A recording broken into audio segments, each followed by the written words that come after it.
AS 장기 투자. 네, 2025년 6월 제 투자 현황을 영상으로 남겨보도록 하고요. 그 다음에 해외 주식 양도소득세를 얼마나 냈는지 그리고 어땠는지 한번 말씀드려보도록 할게요. 첫 번째로 6월달 투자 같은 경우에는 전달 이제 5월달에 저희가 이제 작년도 성과급이 나왔거든요. 그래서 그 성과급으로 연금저축 600만 원, 그 다음에 IRP 계좌 300만 원, 해서 총 900만 원의 이 연금저축을 제가 구매를 했기 때문에 그 비중이 좀 늘어난 모습을 볼 수 있어요. 예를 들면은 보면 VIP 한국형 자산 이렇게 돼 있는데 요건 이제 펀드예요. 그래서 그 VIP 자산운용의 그 펀드를 좀 매수를 해서 이렇게 이런 펀드가 0.8% 늘어난 걸 볼 수 있고, 뭐 테슬라 같은 경우에도 이제 ETF로 제가 연금저축으로 매수를 하다 보니까 이렇게 늘어난 모습이 나와 있고, 또 최근에 많이 빠져 있는 2차전지 탑10 요 ETF도 조금씩 지금 계속 사고 있어요. 연금저축으로. 그러다 보니 전달 대비해서 연금저축에 샀던 이런 ETF 계좌들이 좀 많이 자산에 반영이 됐다 할 수 있고요. NH투자증권 우선주 같은 경우는 제가 추가 매수를 하지 않고 오히려 좀 가지고 있던 거를 조금 팔았는데 주가가 계속 오르다 보니까 지금 전체 비중의 1등 17.4%를 차지하고 있는 상태예요.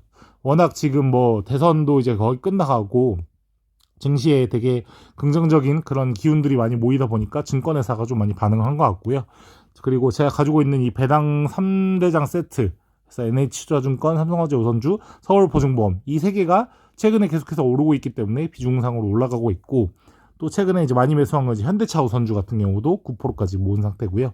좀 이제 구독자분들 제 추이로 보시면 아시겠지만 이 테슬라가 굉장히 이제 많이 모인 걸 볼 수 있어요. 그래서 국내 주식 중에 좀 답이 없는 노답이형제였죠. LG생활건강, 그다음 GS리테일을 팔고 테슬라를 좀 많이 샀기 때문에 테슬라가 이제 8%까지 비중을 차지했고요. 여기 나와 있는지 모르겠는데 여기 조금 나와 있네. 제가 또 추가로 원래 절대 제가 레버리지 이런 2배 뭐 이런 거 안 샀는데 테슬라는 좀 괜찮다는 생각이 들어서 테슬라 TSLL이라고 이제 2배 레버리지까지 좀 매수를 해서 이렇게 테슬라를 좀 모아가고 있다. 할 수 있고요.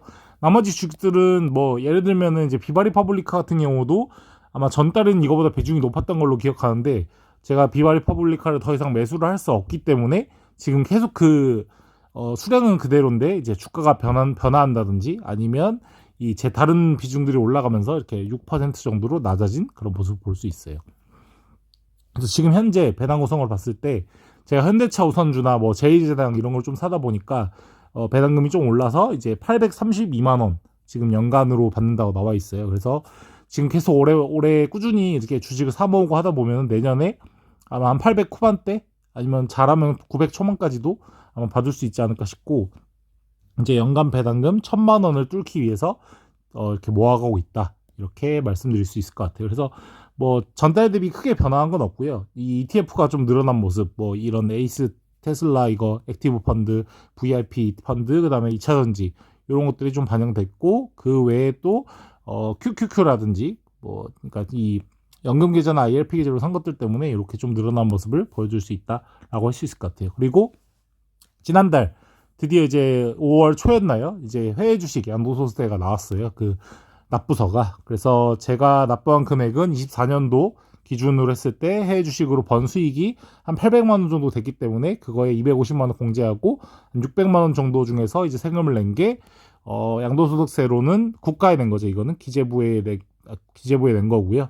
요거는 114만 원. 그래서 제가 작년에 이제 일본 주식으로부터 거의 한 600만 원 정도의 수익을 냈었고요. 미국 주식으로 한 200만 원 정도 수익을 냈어요. 그래서 작년에 확실히 일본 주식에 투자하기 정말 잘했다라는 생각이 들고요. 근데 일본 주식에서도 제가 아는 주식들에 다 투자를 했기 때문에 오래 버틸 수 있었던 것 같아요. 예를 들면 제가 그때 영상에도 올린 것처럼 뭐 넥슨이라든지 제트홀딩스, 라인야후, 그리고 뭐 일본 우정 이렇게 좀 알만한 기업들을 투자하다 보니까 더 오랫동안 가져갈 수 있었던 것 같고, 그래서 일본 주식에서 600만 원 정도의 수익을 냈다 할 수 있고요. 그래서 국세청에 114만 원 냈고, 그다음 지방소득세로 제가 전에 살던 시에 이제 11만 4천 원을 냈어요. 그래서 총 합치면 거의 125만 원의 세금을 냈다라고 할 수 있을 것 같아요. 그래서 주식 투자, 국내 주식도 좋은데 해외 주식을 이렇게 한국인들이 많이 해서 수익을 잘 가져오게 되면 솔직히 말하면 이 자기가 사는 지역의 지방 도시라든지 그리고 나라, 정부, 국세청은 굉장히 큰 돈을 벌지 않나 이런 생각이 들어요. 그래서 작년에 미국 주식이 되게 핫했잖아요. 그래서 아마 국세청에 이런 저처럼 양도소득세를 내는 분들이 많을 거고 전년도 대비해서도 아마 수익이 많이 나지 않았을까. 그런데 이렇게까지 이렇게 세금을 많이 걷었음에도 불구하고 오늘 날짜죠. 오늘 또 공약으로 내걸었던 이 두 양당 이제 뭐 이재명이나 뭐 김문수나 마찬가지로 배당소득세 분리과세를 얘기하다가 한 명은 아예 공약에서 빼버리고 한 명은 공약을 축소하고 이런 모습을 보여주고 있는데요. 이런 걸 보면은 한국 주식은 아무리 봐도 이렇게 좀 희망적일 수는 있지만 또 이런 식으로 좀 정책적으로 좀 도와주지 않는 이런 모습들이 있는 것 같아서 아직까지도 일본 주식처럼 올라가기에는 좀 멀지 않았나 이런 생각이 들어서 여전히 제가 봤을 때 해외 주식에도 좀 비중을 어느 정도는 투자하는 게 좋지 않을까 이런 생각이 드는데 뭐 저는 사실 그러지 않아도 국내 주식에 많이 투자하긴 했는데 그래도 이 적당한 자산 배분을 위해서 뭐 국내뿐만 아니라 일본, 미국, 중국 이런 나라들에도 투자하는 게 당연히 옳지 않을까 이런 생각이 들고 대통령 선거가 끝나기 전인데도 이렇게 공약을 바꾸는 걸 보면서